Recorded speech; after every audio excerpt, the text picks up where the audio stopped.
दोस्तों, वीडियो को शुरू करने से पहले मैं आपको डिस्क्लेमर देना चाहूँगा कि वीडियो सिर्फ और सिर्फ एजुकेशनल पर्पस के लिए है। यहाँ पे आपको इन्वेस्टमेंट एडवाइस नहीं दी जाती है, तो वीडियो को देखकर आप सीख सकते हैं और इन्फॉर्मेशन को ले सकते हैं।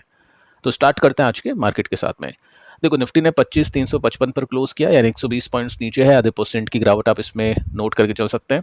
और इसमें हाई लो को देखें तो यहाँ पे 25,524, यानी ओपन मार्केट के अंदर निफ्टी ऊपर चला गया था, 25,500 को भी क्रॉस कर चुका था, लेकिन गिरावट इतनी हो जाती है कि 25,340 तक निफ्टी पहुंच जाता है और अपने लो के आसपास ही निफ्टी क्लोज करता है। तो उसके पीछे का क्या रीज़न है उसको देखते हैं आगे चल के। साथ में निफ्टी बैंक को देखें तो निफ्टी बैंक ने भी आज अंडर परफॉर्म करा, 250 पॉइंट्स नीचे।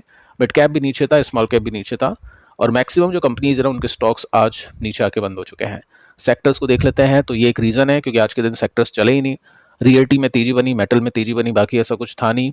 हर एक सेक्टर आज लाल निशान में आके बंद हो चुका है। सरकारी बैंक सबसे ज़्यादा इम्पैक्ट हुआ है। निफ्टी आईटी में आज प्रॉफिट बुकिंग देखने को मिली है, या फिर हम बोल सकते हैं रिजल्ट आने से पहले की ये जो रिएक्शन है ये आपको बताने की कोशिश कर रहा है कि इन्वेस्टर्स भी इस समय थोड़े से चिंतित है आईटी कंपनीज के रिजल्ट को लेकर, क्योंकि एसेंचर ने हिंट दिया था कि रिजल्ट हो सकता है खराब आ जाए, साथ में स्टॉक के प्राइसेस क्रैश हो जाए एसेंचर के जैसे। तो देखो, टीसीएस के रिजल्ट आ चुके हैं, उसको देखते हैं सबसे पहले। लेकिन उससे पहले मैं आपको बताना चाहूँगा कि मार्केट को लेकर क्या न्यूज़ है और उसकी वजह से मार्केट ने आज इस तरह से इम्पैक्ट दिखाया है। अब देखो, कल का डेटा आपने मतलब मैंने आपको जस्ट ये बताया था कि फैट की जो मीटिंग की मिनट्स हैं जो जून में हुई थी, उसकी जो समरी है वो कल के दिन आनी थी। तो क्या समरी थी, उसके हिसाब से आज की मार्केट ने रिएक्शन दिया। साथ में दोस्तों आप नोट कर सकते हैं कि रेट कट आ सकता है, लेकिन काफ़ी वहाँ पे हम बोल सकते हैं मेंबर होते हैं। कुछ मेंबर्स को लग रहा है कि रेट कट होना चाहिए और कुछ को नहीं लगता है। अब रीज़न देखते हैं किसको कैसा लग रहा है। यहाँ पे आप नोट कर सकते हैं कि मेंशन कर रखा है कि आगे चल के आप हो सकता है रेट कट देख पाओ। अब देखो, नेम से अभी मेंशन नहीं कर रखी है कि किसने ऐसा बोला कि रेट कट होना चाहिए, लेकिन मैक्सिमम जो लोग हैं वो रेट कट की बात यहाँ पे कर रहे हैं। लेकिन पोवेल फाइनल डिसीजन लेंगे और उनको ऐसा लग रहा है कि डोनाल्ड ट्रंप की तरफ से उनके ऊपर प्रेशर बनाने की कोशिश की जा रही है। तो इसी की वजह से जो प्रेशर आ रहा है उसकी वजह से ये अभी रेट कट नहीं करना थोड़ा सा सही समझते हैं और अग्रेसिवली कट ये नहीं करेंगे, ऐसा कुछ यहाँ पे बोला जा चुका है। तो ये रीज़न है थोड़ा सा मार्केट के अपसेट होने के पीछे का। बाकी कुछ बहुत बड़ी ब्रेकिंग न्यूज़ नहीं है। अब जो सारा खेल है ना वो डिपेंड करेगा कंपनीज के रिजल्ट्स के ऊपर। अब आज के दिन टीसीएस के रिजल्ट है, पहले मैं आपको एक्सपेक्टेशन का डेटा बता देता हूँ, उसके बाद में हम रिजल्ट को देखते हैं। देखो, यहाँ पे आपको नीचे टाटा एलेक्सी का भी डेटा देखने को मिलेगा। इसके रिजल्ट में नेक्स्ट वीडियो में आपको बताऊंगा, आप चाहे तो खुद देख सकते हैं, शायद अभी आ चुके हैं इसके रिजल्ट। कुछ एडिशनल इन्फॉर्मेशन होगी तो वो मैं आपको वीडियो में बता ही दूंगा। चलो टीसीएस के रिजल्ट को देखते हैं। सबसे पहले 64,627 करोड़ की सेल्स आनी चाहिए, ये एक्सपेक्टेशंस है। प्रॉफिट के मार्जिन की बात करें तो 24.29% के प्रॉफिट के मार्जिन होने चाहिए, और नेट प्रॉफिट की बात करें तो 12,251 करोड़ के प्रॉफिट होने चाहिए। अब देखते हैं कैसे क्या रिजल्ट है। 64,627 करोड़ का रेवेन्यू। अब दोस्तों रिजल्ट आपके सामने है, और इसके अंदर आप नोट कर सकते हैं कि रेवेन्यू जो 64,000 के आसपास का था वो तो आया नहीं, 62,437 करोड़ का आ चुका है। लेकिन अगर मैं प्रॉफिट की बात करूं तो 12,251 करोड़ की प्रॉफिट की एक्सपेक्टेशंस थी, लेकिन जो प्रॉफिट आ चुका है वो 12,251 नहीं, 12,760 करोड़ का है। तो कंपनी का जो रेवेन्यू है वो गिर चुका है 3% के साथ में, लेकिन कंपनी का नेट प्रॉफिट बढ़ चुका है 4% के साथ में। तो सीधी सी बात है, कंपनी के मार्जिन सुधरे हैं, कंपनी के मार्जिन में तेजी आई है, और एक्सपेक्टेशंस आपके सामने यहाँ पे है 24.29% की। देखते हैं प्रॉफिट के मार्जिन कितने हैं आगे चल के। साथ में 11 रुपीज़ का डिविडेंड भी कंपनी ने डिक्लेयर कर दिया है, which is good. IT companies Q1 में भी डिविडेंड दे रही है, क्योंकि मैक्सिमम जो कंपनीज अगर आप देखोगे आईटी सेक्टर्स को छोड़ के, तो क्या होता है कंपनीज आपको Q4 में डिविडेंड दे देती है पूरे साल का, कि चलो ये एडजस्टमेंट हो चुका है, इतने पैसे हमने नहीं लगाए अभी तक, कोई भी एक्सपेंडिचर नहीं कराया, कोई भी एक्सपेंशन नहीं कराया, तो ये ले लो। लेकिन जो आईटी कंपनीज होती है ना, वो हर क्वार्टर में कोशिश करती है, हमेशा हर क्वार्टर में नहीं होगा लेकिन कोशिश होती है कि आपको डिविडेंड मिलता रहे। साथ में दोस्तों आप नोट कर सकते हैं, जिसमें आपको यहाँ पे दिखाई देगा कि प्रॉफिट तो बीट कर चुका है, 1 बिलियन की एक्सपेक्टेशंस थी, 1 बिलियन का प्रॉफिट आ चुका है। तो प्रॉफिट में हम बोलेंगे एक्सपेक्टेशंस हो चुकी है बीट। सेल्स की बात करें तो सेल्स में 642 करोड़ की एक्सपेक्टेशन थी, और 634 करोड़ के प्रॉफिट यहाँ पे सेल्स यहाँ पे आई है। तो इसको हम बोलेंगे एक्सपेक्टेशंस को इसने मिस किया है। आगे चल के आप देख सकते हैं प्रॉफिट के मार्जिन में क्या था, यहाँ पे 24.3% की एक्सपेक्टेशंस थी, लेकिन 24.46% के मार्जिन आ चुके हैं। तो कंपनी ने प्रॉफिट के मार्जिन्स के हिसाब से बहुत अच्छा परफॉर्म कर दिया, तब जाके कंपनी के प्रॉफिट अच्छे निकल गए। अब देखो मार्केट कल के दिन इसको दोनों तरह से देखेगा। टीसीएस की बात तो अलग है, चलो उसमें तो अभी कमेंट्री वगैरह सब देखते हैं, उसके हिसाब से रिएक्शन होगा। लेकिन आईटी सेक्टर को मार्केट ये देखेगा कि अगर किसी भी कंपनी ने अपने प्रॉफिट के मार्जिन्स को प्रोटेक्ट नहीं करा होगा, प्रॉफिट के मार्जिन्स के अंदर इंप्रूवमेंट नहीं किया होगा, तो उनके नंबर्स खराब आ सकते हैं। क्योंकि अल्टीमेटली सेल्स खराब आई है, यानी ग्रोथ में तो कमी है। जो क्लाइंट है कंपनी के, उनकी तरफ से काम काफ़ी कम आ रहा है। यूएस में जो भी प्रॉब्लम अभी चल रही है, स्लो डाउन अभी चल रहा है, उसकी वजह से। लेकिन अगर कोई कंपनी ने अपने एम्प्लॉयज़ की सैलरी कम देकर या XYZ कैसे भी करके लागत को कम करके अपने प्रॉफिट के मार्जिन्स को बढ़ाया होगा, तब जाके कंपनी के रिजल्ट अच्छे आए होंगे। अभी टीसीएस को लेकर काफ़ी नेगेटिव न्यूज़ हमने सुनी है, एम्प्लॉयज़ को लेकर कि सैलरी कट की है, हाइक नहीं दी है, और भी काफ़ी सारी चीज़ें हमने सुनी है। तो देखो, या तो एम्प्लॉयज़ का फ़ायदा होगा या इन्वेस्टर्स का फ़ायदा होगा। दोनों का फ़ायदा अनफॉर्चुनेटली एक साथ नहीं हो सकता है। तो यहाँ पे एम्प्लॉयज़ का नुकसान करेगी कंपनी ने, इन्वेस्टर्स का फ़ायदा करवाने की कोशिश की है। और ठीक है, ये डेटा भी के समय आप इसका देख सकते हैं। साथ में दोस्तों हम और भी कुछ पॉइंट्स को देख लेते हैं। देखो यहाँ पे कंपनी ने बोला है, ये हम बोल सकते हैं गाइडेंस है या हाईलाइट है। गाइडेंस वगैरह ये सब आपको कल ब्रोकर बताएगी, जिसमें कॉल आएगी इस कंपनी को लेकर प्लस या माइनस की, तो उस हिसाब से ये रिएक्शन देगा। नंबर्स हम बोल सकते हैं मिक्स है। एग्जैक्टली क्या होगा स्टॉक के प्राइस में, उसका आइडिया लगाना काफ़ी डिफिकल्ट है क्योंकि नंबर्स मिक्स है। साथ में दोस्तों आप देख सकते हैं कि कंपनी ने बोला है कि डिमांड कंपनी के सर्विसेज की हम बोल सकते हैं थोड़ी सी कम हुई है। ग्लोबल जो अभी चिंताएं चल रही है, जियो पॉलिटिकल जो अनसर्टेनिटीज़ हैं, उसकी वजह से। लेकिन इसके बावजूद भी कंपनी ने काफ़ी अच्छी डील्स क्लोज की है जून क्वार्टर के अंदर। अब ये जो डील्स होती है ना, ये अगले क्वार्टर में इसका इम्पैक्ट आना शुरू होता है। लेकिन यहाँ पे ऑलमोस्ट हर एक सेक्टर में जो इसके डोमेन्स हैं, सेगमेंट सेक्टर हम बोल सकते हैं इसको, उसमें डी ग्रोथ देखने को मिली है। अब आपको बताइए, आईटी कंपनीज बाकी टेक कंपनीज का ही काम नहीं उठाती, बाकी health care companies, retail companies, banks का सबका काम उठाती है। तो कौन कौन से सेक्टर्स में डी ग्रोथ देखने को मिली वो आप इसमें नोट कर सकते हैं। कम्युनिकेशन एंड मीडिया ये डी ग्रोथ दिखा चुका है, और साथ में लाइफ साइंस और हेल्थ केयर ये भी 9 to 10% की डी ग्रोथ दिखा चुका है। रीजनल मार्केट की बात करें तो 8.6% की डी ग्रोथ है। मैन्युफैक्चरिंग की बात करें यहाँ पे 4% की डी ग्रोथ है। यहाँ तक कि दोस्तों कंज्यूमर बिजनेस की भी बात करें तो यहाँ पे 3.1% की वाइनवा बेसिस पे डी ग्रोथ है। तो वैसे कंपनी के अंदर हम बोल नहीं सकते हैं, लेकिन सेक्टर के अंदर हम बोल सकते हैं ग्रोथ की कमी है। जिस तरह से एसेंचर ने बोला था वो सही बोला था कि आगे चल के हम थोड़ा सा एक्सपेक्टेशन कम करके चले कंपनी की रेवेन्यू से। लेकिन अगर कोई कंपनी अपने लागत को बचाती है, प्रॉफिट के मार्जिन को घटने नहीं देती है, तो उनके नंबर्स अच्छा आएगा। अदरवाइज यहाँ पे ग्रोथ की कमी इन्वेस्टर्स को साफ साफ देखने को मिल रही है। सो स्टॉक के प्राइस को देखें तो स्टॉक का प्राइस तो अभी 3395 रुपीज़ के आसपास है, और एक अपने सपोर्ट के आसपास ही कहीं ना कहीं ये देखने को मिल जाता है। लेट्स सी कि कल कैसे यहाँ पे रिएक्शंस आता है। आपको क्या लगता है कि मिक्स रिजल्ट है, तो काफ़ी लोगों के मिक्स ओपिनियन यहाँ पे देखने को मिलने वाले हैं। काफ़ी लोग बोलेंगे तेजी होगी, काफ़ी लोग बोलेंगे गिरावट होगी। तो आप अपने जो भी ओपिनियन है वो आप कर सकते हैं कमेंट सेक्शन के अंदर। अब दोस्तों बात करते हैं कुछ और कंपनीज को लेकर। कुछ बड़ी खबरें हैं, स्टॉक के रिएक्शंस को भी देखते हैं, और टेक्निकल्स के ऊपर भी बातचीत करते हैं जहाँ पे इंपॉर्टेंट है, रिक्वायरमेंट है मतलब। ठीक है, तो डिविस लैब है, सुबह 9:33 के आसपास की न्यूज़ है। इम्पैक्ट हो चुका है 2% की गिरावट के साथ में। अब न्यूज़ तो अच्छी है, कंपनी ने अपने बिजनेस का अपडेट दिया है। आपको बताइए कंपनी एक्सपोर्ट करती है, एक्सपोर्ट जितना ज़्यादा कंपनी करेगी उतना अच्छा है कंपनी के लिए। सो आप नोट कर सकते हैं कंपनी ने एक्सपोर्ट देखा है, मतलब एक्सपोर्ट किया है, हम ये बोल सकते हैं जून के महीने के अंदर कितना 98.5 मिलियन USD डॉलर्स का, जो कि इंक्रीमेंट है 38% के साथ में। ठीक है, ये जून से जून हम बोल सकते हैं। क्वार्टर 1 की बात करें तो इसमें आपको एक्सपोर्ट में ग्रोथ देखने को मिलेगी 12% की।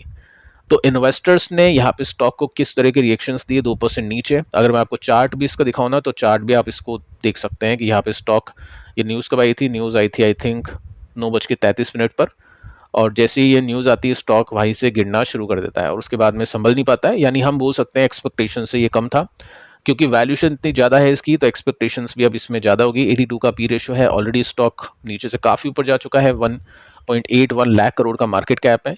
एक बहुत बड़ा स्विंग यहाँ पे मिला, मल्टीपल हुआ था स्टॉक, या मोर देन मल्टीपल ये हो चुका है। फिर ये अपने रेसिस्टेंस को एक सपोर्ट बनाता है, वापस स्टॉक एक ब्रेकआउट करता है। तो एक्सपेक्टेशंस मार्केट की काफ़ी अच्छी है इस कंपनी को लेकर। 2% के साथ में स्टॉक गिरा है 38% की ग्रोथ देने के बावजूद भी। नेक्स्ट जो कंपनी है दोस्तों, इसका नाम है प्रीमियर एक्सप्लोजिव्स।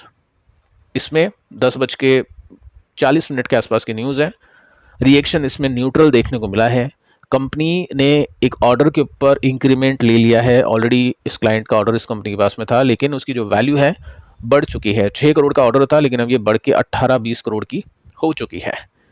सो अच्छी न्यूज़ है कंपनी के इन्वेस्टर्स के लिए। लेकिन अभी इसके पिछले कुछ क्वार्टर में नंबर्स बहुत ही खराब आए थे, जिस वजह से इसकी वैल्यूएशन तो काफ़ी ऊपर है, लेकिन स्टॉक का प्राइस ऊपर नहीं जा पाया। बहुत छोटी कंपनी है, 3000 करोड़ के मार्केट कैप की, इतना चलने के बाद भी।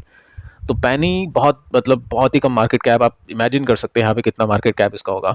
तो बहुत ही छोटी कंपनी है, काफ़ी रिस्की है, काफ़ी रिवॉर्डिंग है। अगर चीज़ें सही चल जाती है, नंबर्स अच्छे आ जाते हैं, तो काफ़ी पैसे बनते हैं, नहीं तो काफ़ी पैसे इसमें गिरते भी हैं। तो इन्वेस्टर्स अपने रिस्क के हिसाब से देखते हैं। अगर इसी सेगमेंट के अंदर किसी को कम रिस्की कंपनी देखनी है जिसमें ग्रोथ भी अच्छी है, तो वो है सोलार इंडस्ट्री। आई थिंक वो नंबर 1 कंपनी अभी होगी मार्केट कैप के हिसाब से केमिकल जगत के अंदर। ठीक है, आगे चलते दोस्तों बजाज हाउसिंग फाइनेंस को देखते हैं। बजाज फाइनेंस की न्यूज़ कल मैंने आपको बताई थी कि कंपनी 1500 करोड़ रुपीस रेस करेगी एनसीडी डिबेंचर्स को देकर। यहाँ पे भी आप देख सकते हैं कंपनी 1001 करोड़ रेस करेगी एनसीडी इश्यू करके। तो स्टॉक अभी ना ही चला ना ही गिरा। ठीक है, अभी पता ही आपको, नंबर्स का वेट करें इन्वेस्टर्स, सबको बताया कि कैसी ग्रोथ इसमें आई है। 25% की आई है AUM के अंदर। पिछले क्वार्टर में भी सेम थी। अब वैल्यूएशन तो थोड़ी सी कम हुई है, प्रॉफिट भी आई थिंक मुझे नहीं लग रहा कि कुछ बहुत शॉकिंगली, सरप्राइजिंगली हम बोल सकते हैं पॉजिटिव देखने को मिलेगा। प्रॉफिट भी डिसेंट आएगा और सेल्स भी इसकी डिसेंट है, तो ठीक है, चलो उस हिसाब से इसने परफॉर्म यहाँ पे कर दिया है। अभी स्टॉक ना ही ऊपर जा रहा है ना ही नीचे। 45 की वैल्यूएशन है, देखते हैं मार्केट इसको कब ऊपर लेकर जाएगा। 30 की वैल्यूएशन पे लेकर जाएगा, 40 पे लेकर जाएगा, या 35 पर लेकर जाएगा।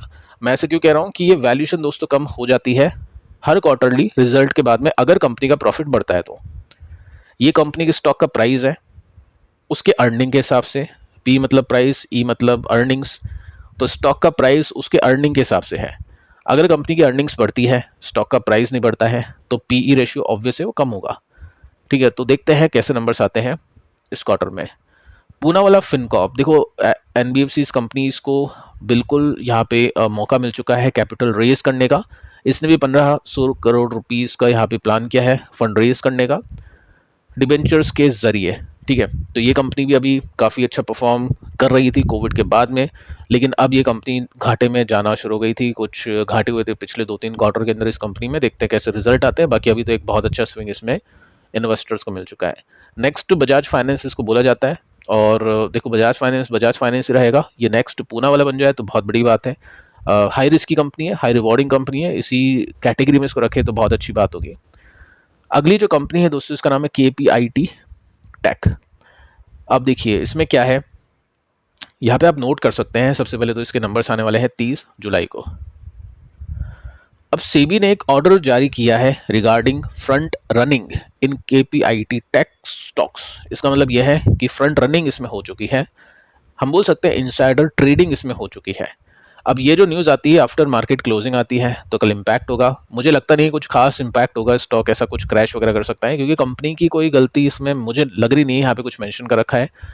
स्टॉक को ट्रेड कौन करता है, वो कंपनी कर रही है, तो यहाँ पे मेंशन हो जाता कि कंपनी के प्रमोटर ने कर दी यहाँ पे इनसाइडर ट्रेडिंग, लेकिन यहाँ पे मेंशन नहीं कर रखा है, तो चांसेस हाई है कि किसी ब्रोकर ने ऐसा किया होगा।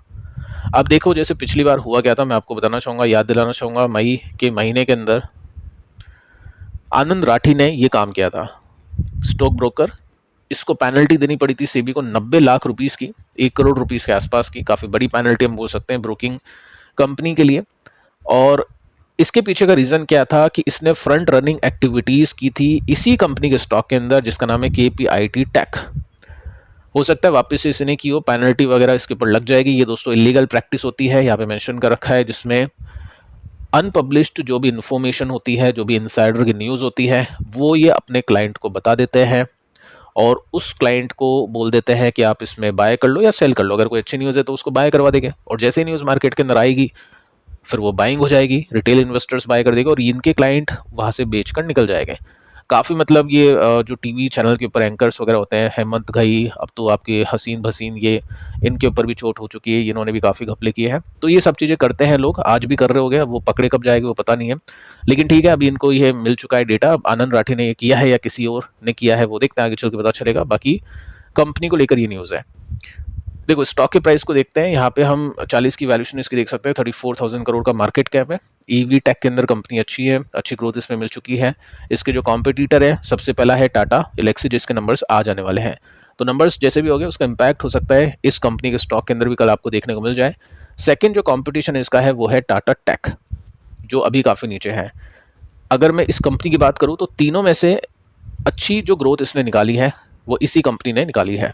अगर मैं इसके टेक्निकल चार्ट को आपको दिखाने की कोशिश करूँ, कन्फ्यूज़न होती है कि क्या वो इसमें ब्रेकआउट हो गया नहीं हुआ, तो देखो यहाँ पे ये जो लाइन है डिसेंडिंग ट्रेंड लाइन, इसको तो चलो कंपनी के स्टॉक ने यहाँ से ब्रेक कर दिया, लेकिन श्योरिटी के लिए हमको ये वाला जो सपोर्ट है इसको भी ब्रेक होता हुआ, रेसिस्टेंस इसको भी ब्रेक होता हुआ देखना पड़ेगा, जो कि नहीं हो पा रहा है।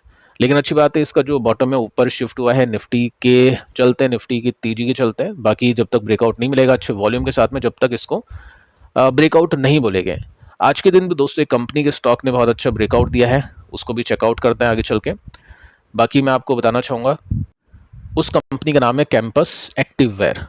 6% की तेजी के साथ में इसने क्लोजिंग दी है। अब देखो क्वेश्चन आपके आ रहे थे पिछले कुछ वीडियोस के अंदर कि रिलैक्सो को क्यों फ़ायदा हो रहा है अगर फुटवेयर सेक्टर में ही अगर कोई अच्छी न्यूज़ है। तो मैंने आपको 2 न्यूज़ बताई थी, जिसमें जीएसटी हो सकता है कम हो जाए, हट जाए, पीएलआई स्कीम आ जाए, इन दोनों के चलते ही स्टॉक गिरा है। तो ये दोनों ही प्रॉब्लम अगर सॉल्व हो जाती है तो फुटवेयर कंपनीज वापस से अच्छा कर सकती है, वापस उनकी प्रॉफिट की ग्रोथ बढ़ सकती है। तो क्वेश्चन ये बन रहा था कि रिलैक्सो के स्टॉक क्यों चल रहे थे, ये क्यों नहीं चल रहा था। देखो दोस्तों रीज़न ये है, रिलैक्सो की वैल्यूएशन आई थिंक 60-65 के आसपास है और इसकी वैल्यूएशन 72 के आसपास है। तो इस वजह से ये नहीं चल पा रहा था, क्योंकि ये ऑलरेडी रिलैक्सो से थोड़ा सा महंगा था। इसमें मार्केट कैप 8,000 करोड़ का, लेकिन आज के दिन ये भी चल गया। रिलैक्सो भी आई थिंक चला है थोड़ा बहुत 2-3% और ये 6% के साथ में चल गया। तो ऐसा नहीं होगा कि हर स्टॉक चलेगा, वैल्यूएशन के ऊपर डिपेंड करती चीज़ें, लेकिन हाँ आज के दिन इसमें भी अच्छी खासी तेजी देखने को मिली है। अब देखो यहाँ पे जो भी इसमें बाय कर रहा है ना, या तो वो सही जाएगा या वो गलत जाएगा। अभी तक कोई भी ऑफिशियल इन्फॉर्मेशन आउट हुई नहीं है। या तो इन्फॉर्मेशन आउट हो जाती है तो डेफिनेटली वो सही जाएगा, पैसा बनेगा। अगर ऐसा कुछ नहीं होता है, वो खरीद रहा है और कुछ होता ही नहीं है 2-3 क्वार्टर तक, तो ऑटोमेटिकली स्टॉक अपनी अर्निंग्स का गुलाम है। अर्निंग्स अगर खराब होगी तो स्टॉक नीचे जाएगा, तो वो गलत साबित होगा। तो यहाँ पे डिपेंड करता है कितना, मतलब लक भी यहाँ पे काम आ सकता है। ऑब्वियसली लक ही काम आएगा, क्योंकि जब इन्फॉर्मेशन ही नहीं है, गैस वर्क पे सारी चीज़ें चल रही है, सोर्सेज के हवाले से न्यूज़ आ रही है, कोई ऑफिशियल न्यूज़ नहीं है, तो उसका मतलब ये है। ठीक है, काफ़ी टाइम से अब ये हम चीज़ें देख पा रहे हैं। तो क्वेश्चन ये बनता है कि क्या हुआ है स्टॉक के अंदर आज के दिन। देखो अगर आप वीकली चार्ट पे देखोगे ना, तो ये ब्रॉडर चार्ट है, इसके अंदर तो कुछ ब्रेकआउट आपको देखने को नहीं मिल रहा होगा, क्योंकि जब तक ये लाइन इसकी टूटेगी नहीं, जब तक ये ब्रेकआउट होगा नहीं। और आपको मैं पहले ही बता देता हूँ, कोई प्राइस वगैरह यहाँ पे नहीं है, तो आपको खरीदना बेचना नहीं है। जस्ट मैं आपको पैटर्न सिखा रहा हूँ कि किस तरह से आप ब्रेकआउट्स वगैरह चेक कर सकते हैं, देख सकते हैं। तो ऐसा तो कुछ हुआ नहीं अभी तक, ठीक है। अब थोड़ा सा आगे चलते हैं, इसको हम यहाँ पे सपोर्ट को देखते हैं। सबसे पहले तो बॉटम तो इसने बनाया है, डबल बॉटम यहाँ पे बना, ऊपर जाने की कोशिश करा है। रिजल्ट भी इसके ठीक आए थे, रिलैक्सो के कंपैरिजन में आई थिंक इसने एक क्वार्टर में अच्छे रिजल्ट दिए थे, जिसकी वजह से ये ग्रोथ इसमें बनी थी। ये वाले ब्रेकआउट इसके अंदर हो गए थे, लेकिन उसके बाद में सस्टेन हो नहीं पाया, यहाँ पे टिका और ये अचानक से एक ब्रेकडाउन दे दिया, वापस से स्टॉक अपने रेसिस्टेंस पर जाने की कोशिश करा है। अब अगर आप वॉल्यूम देखोगे तो ये 1 डे कैंडल है फॉर्मेट के अंदर। ये दोस्तों आज के दिन की कैंडल है। स्टॉक डाउन ट्रेंड के अंदर था, इतने दिनों से ये सपोर्ट और रेसिस्टेंस स्टॉक परफॉर्म करा था। यहाँ पे इसने दे दिया एक ब्रेकआउट। ब्रेकआउट हम कैसे देखेंगे, ब्रेकआउट के साथ में हमको देखना पड़ता है वॉल्यूम। तो वॉल्यूम अच्छी है, काफ़ी ज़्यादा वॉल्यूम है और काफ़ी अच्छे वॉल्यूम के साथ में स्टॉक ने ब्रेकआउट दिया। अब जब भी स्टॉक ब्रेकआउट देता है ना, तो नियर बाय रेसिस्टेंस के लिए यहाँ पे एक्सपेक्टेशंस की जाती है। ऑल टाइम हाई के लिए तो कर नहीं सकते हैं, क्योंकि डे चार्ट के ऊपर ब्रेकआउट है। अगर हम यहाँ पे ब्रेकआउट देखते हैं ऐसा ही कुछ कि वॉल्यूम बहुत मक्खन आ गया और यहाँ पे स्टॉक यहाँ से निकल गया, तो उसको हम बोलते हैं कि चलो ठीक है, एक बड़ा ब्रेकआउट है, ब्रॉडर सिचुएशन में ब्रेकआउट है। लेकिन यहाँ पे शॉर्ट टर्म ब्रेकआउट देखने को मिला है, तो इन्वेस्टर फिर उसके लिए रेसिस्टेंस भी यही देखेगा शॉर्ट टर्म का, जो कि यहाँ से हो सकता है कुछ 5-7% ऊपर हो। ठीक है, तो अभी इसकी एक्सपेक्टेशंस यहाँ पे इन्वेस्टर ट्रेडर करता है। बाकी ब्रेकआउट हम इसमें देख चुके हैं, एक अच्छा खासा ब्रेकआउट यहाँ पे आज के दिन इस कंपनी के स्टॉक में देखने को मिला है। ऐसी कोई न्यूज़ नहीं है पर्टिकुलर कंपनी को लेकर, लेकिन हाँ यहाँ पे काफ़ी ज़्यादा होप है, उम्मीद है कि फुटवेयर सेक्टर को अब कुछ ना कुछ अच्छा मिल सकता है। बहुत टाइम हो गया, सरकार भी अब फोकस करना शुरू कर सकती है, काफ़ी नीचे ये स्टॉक्स आ चुके हैं। तो फिलहाल दोस्तों इस वीडियो में इतना ही। पिछले 2 वीडियोस को देख लेना, जो कि कल के दिन मैंने आपको दिए थे, इसमें भी आपको बहुत कुछ इन्फॉर्मेशन मिलेगी सीखने के हिसाब से। मिलते हैं नेक्स्ट वीडियो में, तब तक के लिए बाय बाय।